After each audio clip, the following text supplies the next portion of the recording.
On this episode of Locked On Angels, Sal Fasano was brought in to be the assistant pitching coach, and he's implementing some things that the Halos have struggled with the last few years. We're going to tell you all about it today. It's time to get locked on with Mike and John, and this is Locked On Angels.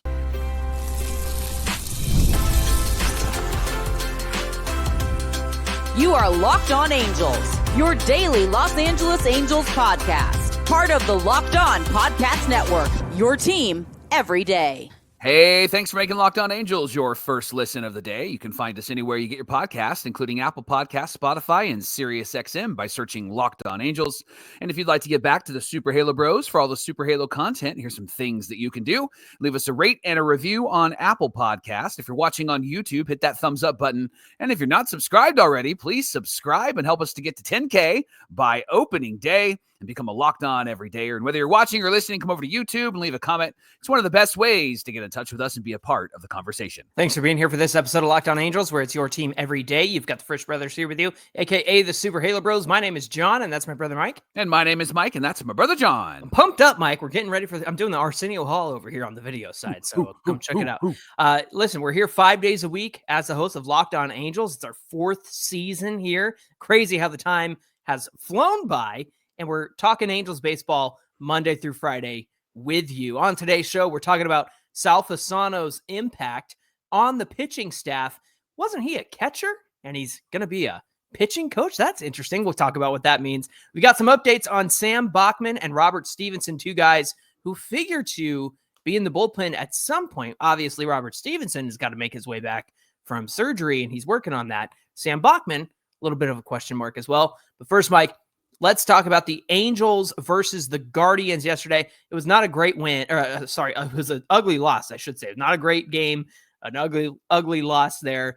But there were some things I wanted to detail about this game that I think can help us kind of untangle the storylines for spring training and how we're going to look heading into opening day. Why don't you take it away? Yeah, you got what you wanted, because you've talked about on this show having some of the young guys in the starting lineup to face some major league pitching, not minor league guys or guys that are trying to figure it out. So guys like Nelson Rada and Kyron Paris were in the starting lineup, John, and they got to face major league pitching, Gavin Williams of the Guardians. And we also got to see Garrett McDaniels against some major league hitters. And so that's important, especially in spring training. What can they do? Because sometimes the numbers can be a bit deceiving, right? Because it's Mike Trout facing somebody like me who's pitching John to him, Frisch. right? Yes, exactly. And so it's good to see our young guys trying to make their way through against major league hitting and major league pitching. So,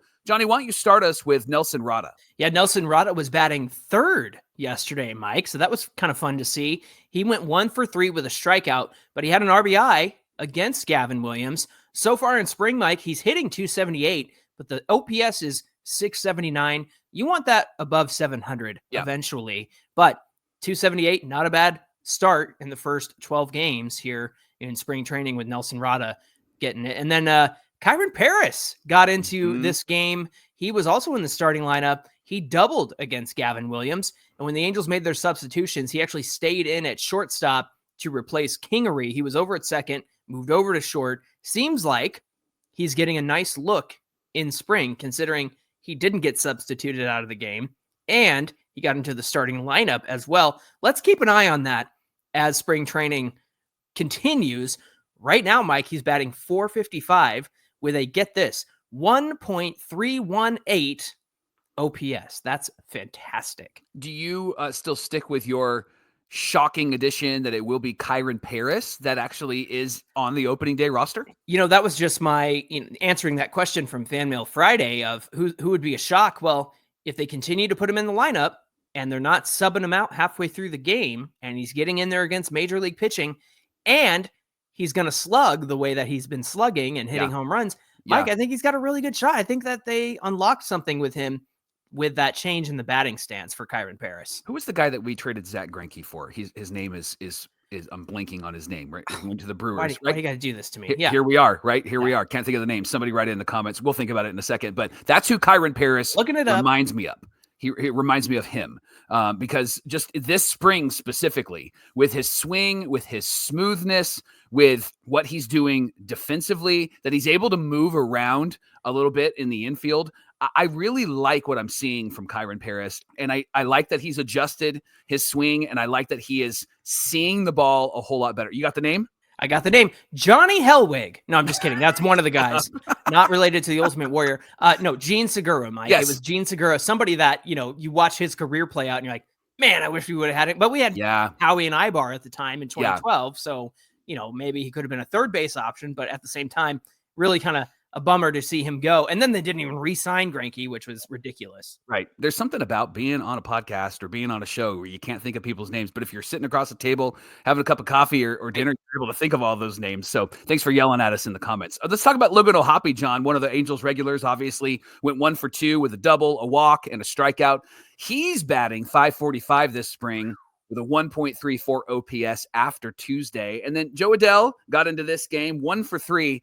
He's been scuffling, but he's starting to get some hits, a 150 batting average with a 443 OPS this spring. I think that that's just an indication that he's got to stick with what was working for him last year and not mess with some of those mechanisms and some of his triggers, because I feel like he's getting back into his head again, and it doesn't bode well for him on the offensive side this spring, and even what happens in the regular season. I would counter that with the fact that he's starting to get things to land for hits because of the adjustments he's making at the plate.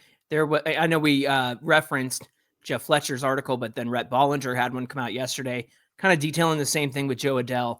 And he did cite Zach Neto and the adjustments that he was making throughout the season and how he eventually landed on, no leg kick. And Joe pointed out too, and this gets into semantics, but Joe said, it's not really a leg kick. I just kind of lift my foot a little bit to get started. And he said, I'm going to be selective when I use it. Maybe it's a 2-strike thing.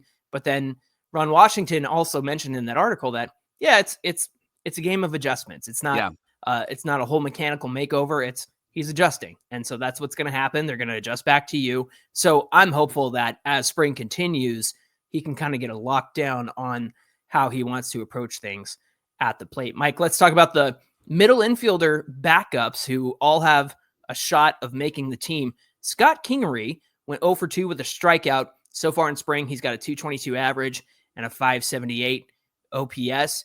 Little concerning at all with Kingery? I mean, he's the guy that I thought would be maybe in the lead horse here with JD Davis and with Tim Anderson. But with the way that Kyren Paris is playing right now, I think the lead horse is not Kingery anymore. And I would like to see him get some more at bats and put some more opportunities in front of him to see what he can do, like they're doing with Kyren Paris. But I'm not a fan of the low OPS and the low batting average, because he has been in there more than really any other player so far. Yeah, they've given him a lot of looks this spring training. JD Davis went 1 for 2 with a K and a walk, 105.2 off the bat for a single, 188 average so far, 485 OPS in spring. Mike, Christian Moore got into this game later on, and the good news was that he faced somebody who is major league quality pitching, and that's Cade Smith, who last year for the Guardians came in relief for 74 games, had a 1.91 ERA last year, and Christian Moore tripled off of him. It was great. It was awesome to watch. And you saw him turn and look and go, hey, I can go 3. So that was fun to see. Christian Moore in spring is batting .316 with an .830 OPS. Kind of intriguing there, Michael. That is intriguing, but I think him coming in the late games, the late innings, I think is an indication that the Angels are not sold on him being on the opening day roster. I think that they're going to let him do some development in the minor leagues. Now, he could really change that narrative if he starts to hit really well. And so far he has. John, let's talk pitching for a moment. Jack Kochanowicz was in this game, 3 innings, 3 hits, 1 K, no earned, 45 pitches. So very economical as he pitched. A lot of ground ball outs, a lot of fly outs.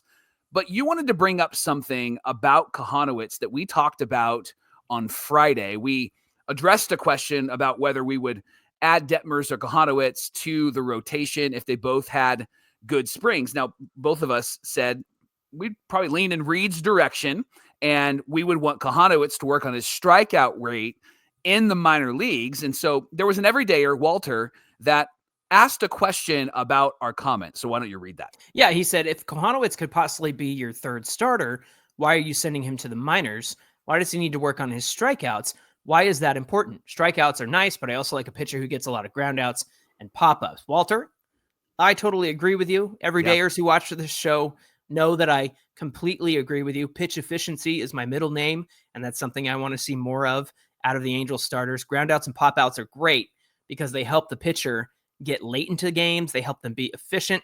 But also, stuff like this happens. This is Jack Kochanowicz's, I should say Jose Ramirez's at-bat against Jack Kochanowicz. And I'll read this line by line for you.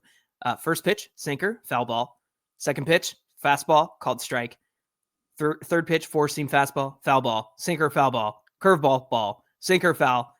Four-seam, ball. Sinker, foul. Sinker, in play, no out for a single. So this is why that I think Kochanowicz needs to up that strikeout rate. Don't get me wrong. Ramirez is one of the best players in the game, always handles the bat well. But this is why you want a guy like Kochanowicz to add some strikeouts to his game so this doesn't happen and he can figure out how to get the ball by a guy like Jose Ramirez, because 9 pitches, that's a battle. And Jose Ramirez is going to battle you. But look, he had him on the ropes. He was 0-2 for most of that at bat until the 5th pitch and couldn't get it done. And if you notice, if you're on the video side, you can see the pitch velocity between the sinker and the four seam sitting at 96. Not very much of a speed differential there at all. So that's a big reason why I agree with you, Walter. I love how efficient Jack Kochanowicz could be with the pop-ups and the groundouts, but it doesn't hurt to have that strikeout rate in your back pocket. Yeah, Garrett McDaniels got into this game, 2 innings, 1 hit, no earned runs, 23 pitches, and it was good to see him have some success against the Guardians regulars, Carlos Santana, Bo Naylor, Lane Thomas, Will Brennan. I mean, they had a lot of their major league guys in there, and it was great to see because he's going to need to be on the opening day roster. They cannot get rid of him. If they do, they have to give him back. So he's going to need to prove himself, and so far this spring, John, he's done a pretty good job of proving himself. Somebody that has an up and down spring, however, has been Caden Dana. He had a really rough outing yesterday. Came out for the 6th, couldn't finish the inning. Michael Darrell Hicks came in, finished the inning for him. Came back out in the 7th and was roughed up some more. 1 inning total, 5 hits, 7 earned, 4 walks, 2 Ks, and a homer. So what happened? Well, Dana couldn't get ahead of hitters. Couldn't find the strike zone. When he fell behind, he tried to get back in the count with a fastball in the zone, but he kept getting hit hard. John, what's his issue right now? What does he need to work through? There's a couple of things with Caden Dana. It's the command. As a 21-year-old, command is something that will come in time, and it will be easy because he's got a pretty free and easy delivery, Mike. It's not it's not jerky or anything like that. It's repeatable. Yeah. And so he'll be able to find that command eventually, but it wasn't that he didn't dot his fastballs on the edges, because he certainly most did that. It was his off-speed stuff. He couldn't get it to go where he wanted it to go. So you're not fooling anybody. If he throws that really good changeup he has low, then they can just sit on it, right? Now, it is possible that he does get a little more fastball velo as he continues to develop, being 6'4", big boy, But the biggest issue, and Mike, I got another graphic for you I'm going to put up on the screen, but if you wouldn't mind describing it for our everydayers on the audio side, can you tell me what's wrong with this graphic of Caden Dana's release point? Yeah, you want a release point that's in the same area, so all of the dots, all of the colors are in the same area. So for those of you on the audio side, the release point for the fastball is about the 6-foot level, and it's kind of in the same area, but the release point for the curveball is higher. So he's releasing it at a different plane, a different length or height. Almost 7 foot, it looks like, right? So he's releasing it differently than he's releasing his fastball, and his slider, he's releasing it lower than his fastball. And hitters pick up on that stuff. Video guys pick up on that stuff. And so you can kind of tell what's coming, or for the next at bat, you can prepare yourself for that. The problem is that his release point is not consistent, which means that you're not going to be consistent in the strike zone and hitting your spots. Yeah, exactly. Mike, 12 games in, 22 to go. Are we starting to get answers about some of these guys, or do we need more time? What do you say? I need more time. I think Okay. there's some guys that were like, ooh, that's intriguing. But remember, we're a week and a half into this thing.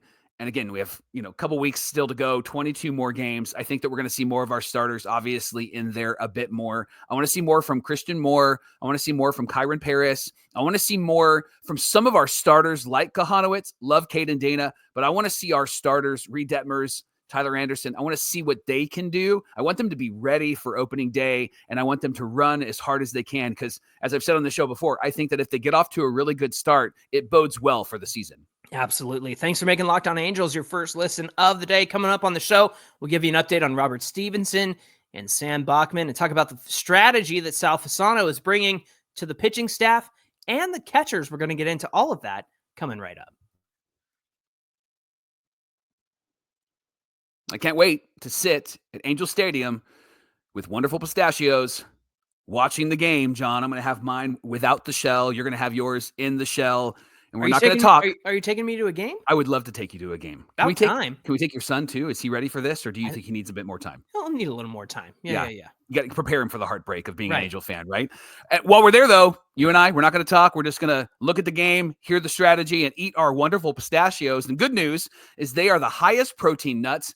Each 1 ounce serving gives 6 grams of protein and giving you over 10% of your daily value. Plus, they're packed with fiber and better for you unsaturated fats to help keep you feeling fuller a whole lot longer. Again, I love the no shells. John loves the in shells. You're going to love wonderful pistachios. You can get snackin and get crackin with a snack that packs the protein punch. You can visit wonderfulpistachios.com to learn more. This is the Locked On Podcast Network, where it's your team every day. And thanks for making Locked On Angels your first listen of the day. Hey, we had a really great article that featured Sal Fasano, the new assistant pitching coach for the Angels. Now, he is technically a World Series champion with the Angels. Got into 2 games, I think, in 2002, Mike. Yes, yeah. And he was catching. And so it's a little bit of a twist. It's not a former pitcher who is a pitching coach, but a former catcher that's a pitching coach. Why don't you talk about that? Yeah, it was a quiet move over the offseason, but he's so far had a pretty big impact on this team, and not just with the pitchers, even though he's the assistant pitching coach. John, he's had an impact on the catchers because he is a former catcher. His job has been to help pitchers learn how to use their stuff most effectively, but Fasano believes that the catcher needs to be aware, as the pitcher is aware, of the stuff being thrown so that they can work in tandem and be the most effective. Sal starts all of this by creating a plan using some analytics, working with Barry Enright, and then he translates that plan to the catcher first in a simple, actionable plan. Shows the catcher what he wants to do while Barry talks to the pitcher, and then they help communicate together with the pitcher. Now, all of this seems very right? Simplistic, and like this is something that they should have been doing a long time, but it's had a really big impact. Logan O'Hoppe said that he's appreciated so far the work that Sal is doing. He said Sal has completely changed the game. We're just a week and a half into spring training, John, and Logan O'Hoppe's like, this guy has changed things for us and made a night and day difference with how things have been going with the game planning and the simplicity of it all. And John, I think that the simplicity of it all is probably the phrase that we need to pay attention to, because these are guys that are learning the game. They're young guys wanting to develop and grow. And I think what Logan is saying here is that, man, it's just so accessible, and we're able to communicate in ways that we understand, and we're able to help and support each other while we're in the middle of the game. I was wondering what your thought was going to be on that, because I was wondering, is this Logan O'Hoppe being a young catcher, bright-eyed and bushy-tailed, like, this is awesome, I've never seen this before, or does this really change the game, like Logan O'Hoppe said? I think, based off of what we're going to share in just a moment, I think it does change the game. And it's something that you and I have talked about a lot on this show. A part of Sal's strategy is implementing a strategy that gives room for adjustments. Now, I'm going to read a quote from Sal, and then I want to get your thoughts. He said, everybody has great information. It's just the application part and when we can adjust from it. So we have to adjust, and then they adjust, and then we adjust. And what we're trying to teach our kids is, what do you do if you don't have your best pitch? What are you going to do? You can't just suck your thumb on the mound and start crying, Patrick Sandoval. You got to find a way to compete and understand how your other stuff plays too. I love that quote. That's fantastic. And that's the thing that you and I have talked about in the 4 years that we've been here with Locked On Angels, that the adjustments that we have not seen with this team in the middle of a game, when they're struggling at the plate or even on the mound, we just haven't seen them go, oh, right. And you and I and everydayers are going, why are you doing that? Yeah. Like you could throw this, but you shouldn't have thrown that, or even when it's just being a batter, right? Like, you know that it's going to be a ball. Why are you swinging at the first pitch? We've jumped on Mickey Moniak about that, right? Like, take that first pitch. They know you're going to swing at it and they're going to throw you junk. But when it comes to the pitchers, we've had those conversations that it seemed like the Angels just were so stuck to the plan that there wasn't any flexibility to go, I got to try something different here. And if they did try something different, John, I think of Reed Detmers in the dugout going, if I held it, my slider this way, he had to figure that out mid-game. Nobody talked to him. No coach coached him. I love that Sal Fasano's strategy is, here it is, simplistic, accessible. And by the way, if we need to deviate, we're going to deviate, and we're going to have a secondary plan so that you know what to do if your fastball, slider, curveball change is not working. Yeah, his strategy is mostly for the young pitchers. As we know, we have some guys in the rotation, Hendricks, Kikuchi, Tyler Anderson. They're all above 30. But the biggest boost the Halos are going to get is out of their younger pitchers, and that involves Sal Fasano, what he's been teaching to these guys. Travis d'Arnaud, who's been around the game for a long time, been around the block, one of the best catchers in baseball, said that Sal is going to bring out the best in a lot of people. He's very good at analogies and teaching people so they understand a certain idea. He's very good at relating to the player, which is ultimately the sign of a good teacher. Mike, your thoughts on the adjustment strategy? What do you say? I love it. And I think that this is something the Angels have needed for a really long time.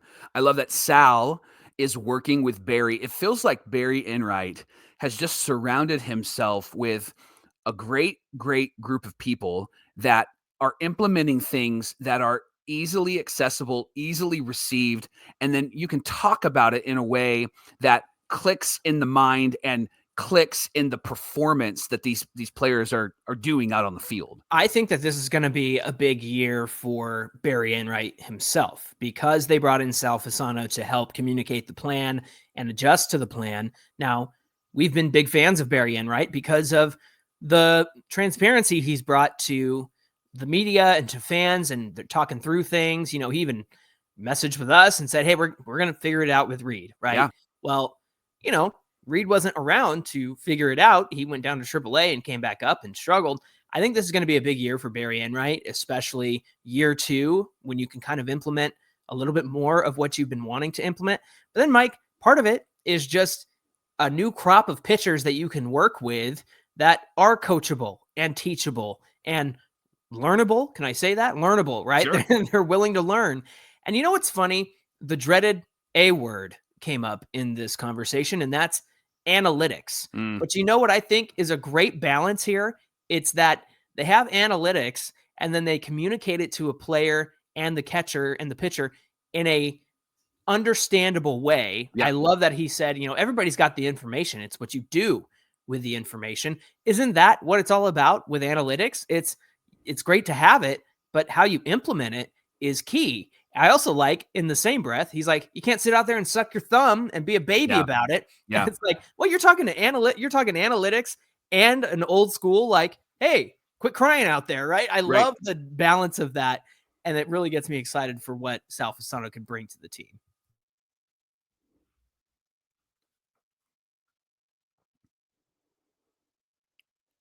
We've got two updates for you, Robert Stephenson update and a Sam Bachman update. I'm going to start with Robert Stephenson. He had his fourth bullpen session of spring training last Friday. He's still throwing just fastballs, but not at full velocity yet. He said, the other day I was at 88, 89 miles an hour, trying to keep it between 86 and 87 at the highest possible. He said they get mad at me if I go over that. Stephenson said he'll probably start throwing his changeup and breaking balls in April, just before he begins to face some hitters. And he said the soonest that he's available to come off the IL and return is in May, because he is on the 60-day IL. He did add that everything feels good right now. He's happy with his progression. Feels like there's a lot more in the tank that I'm holding back on right now, which is a good thing. Obviously, I don't want to push too hard until they say it's time to go. But right now, I feel really good. Mike, what were they thinking? Like, I think it was a great pickup before we knew that there was an elbow issue. Yeah. And very obviously, they knew there was an elbow issue, because in his contract, there was a clause that if he had any elbow issues, the Angels would get a very cheap fourth year on this deal. I think it was 3 years with a fourth deal, right? Or fourth year, right? Yep. And so, look, I'm excited for Robert Stephenson. I think it's great. He's making progress. He's going to be a big boon to a bullpen that you and I already think is pretty good. But what are we doing? Why did they do this last year? I'm confused. This feels very much like you're not going to get anything out of him this year until maybe late in the year. Mm-hmm. And he's going to be the guy that you would hope that he would be next year. Well, right? He's got to be the guy with the Rays, not the guy with the Pirates or whatever. Yeah. Like, he's got to be the Rays guy. And he's going to be the Rays guy next year. I just don't know if he's going to have what he had with them, and if they're even going to give him full force and full opportunity, because obviously coming off an injury like this, you got to be very careful. But it does beg the question, like, why did we go get this guy? Yeah. What was it about this guy we're going to give a lot of money to, and then put this clause in his contract because we're a bit worried about this issue in his arm, and then it happens. Like, it felt very unstrategic and unwise. Right. Especially with the number of bullpen guys they did end up getting last year. They brought in Luis Garcia. They brought Matt Moore back, right? They had, a couple of other guys whose names I can't remember because they're that important, but they didn't do a lot last offseason. So it was almost like, is that your big splash? And it kind of was the big splash, and it was not a splash at all, because Stephenson got hurt and couldn't even pitch. Again, I'm not going to doubt the guy. I think that he's going to be a strong part of the bullpen. But again, it's a head scratch. You and I will defend Perry Minasian most of the time. This is one where I'm like, I don't really know about that one, Per. that fourth year option will probably look, if he can be who he was with the Rays, will probably look good in a couple of years, right? Sure. Because that fourth year option, I think he's making $4 million. I mean, I think he's very cheap. It's very cheap for an arm of this capacity. So it could be a benefit to the Angels in the future. But at the time, it just felt weird. They were giving him a whole lot of money, and yet he wasn't going to be able to pitch, or they weren't sure, or they had to put this clause in his contract. Strange signing, in my opinion. Yeah. Another kind of is what's going on with Sam Bachman. He said he's currently working through a little bit of stuff, so he's not sure when he'll be able to pitch in Cactus League games. He said he's not sure if he'll need to seek further medical opinions. Bachman was scheduled to pitch in the Arizona Fall League, but the Angels decided to let him rest. At the start of camp, he was feeling good, said he lost about 15 pounds. Mike, number one pick overall for the Angels, or first round pick, I should say, in 2021. He was the head of the all pitcher draft, but there were injury concerns in his scouting report. Yeah. And now here we are kind of, dealing with another questionable. Where's Bachman going to start this season? Is he going to be a starter or reliever? What do we do about Bachman here? He's got to be a bullpen guy, John, because these arm issues have been when he's trying to be stretched out. And I think he's got to be a bullpen guy. I think he proved that he could handle the business when he's in the bullpen a couple of years ago. Anytime they try to stretch him out, it seems like this stuff starts to happen. it doesn't mean that you're not going to have this stuff if he's in the bullpen, but there's something about the regimen that he is working through right now to get ready to be a starter that his body is just not reacting well to. Mm-hmm. And so I think you got to make the pivot and maybe cause him to move into the bullpen area and work through that. I get he was a first round pick. I know that he was a starter, but I think that that's probably the best way forward if you want this guy to even be on the field, because this is what we've heard from Sam Bachman the last couple of years. It doesn't feel really good. I'm not really sure what's going on. And there's a lot of ambiguity around him. And so whatever strategy and approach you have with him, I think you got to pause and reevaluate what you're trying to do with Sam Bachman. There's a lot of people that will criticize the 2021 all pitching draft because nobody's ever done that before. Yeah. And by my count, we did this last year. There was about 8 viable arms that came out of those 19 pitchers. Of course, one of them didn't get signed. And Sam Bachman's one of them. But you're right. It's every time they seem to try to make a pivot or try to make him somebody that he used to be, just doesn't seem to be compatible with his body at the moment. And so I don't see a problem with having him work as a reliever. He's got the stuff. He's got, good velo and everything. And hopefully that comes back around after the injury concerns. But again, I think you're right. I think it's the matter of trying to make him something into something he used to be rather than what's best for him right now, which is probably a relief role. And on this roster, if he happens to make the opening day roster or comes up at some point, seems like relief is going to be the best option for him anyway, because it doesn't seem like there's a lot of room in the starting rotation for somebody like Sam Bachman.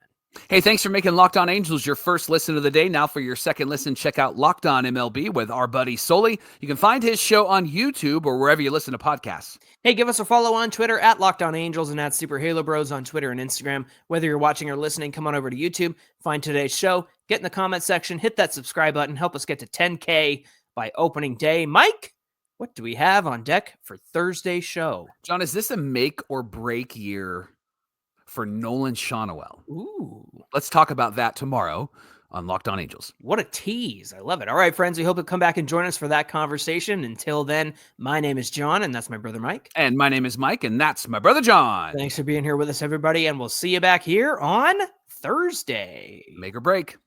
Break or make. Break or Shake and bake. That's right.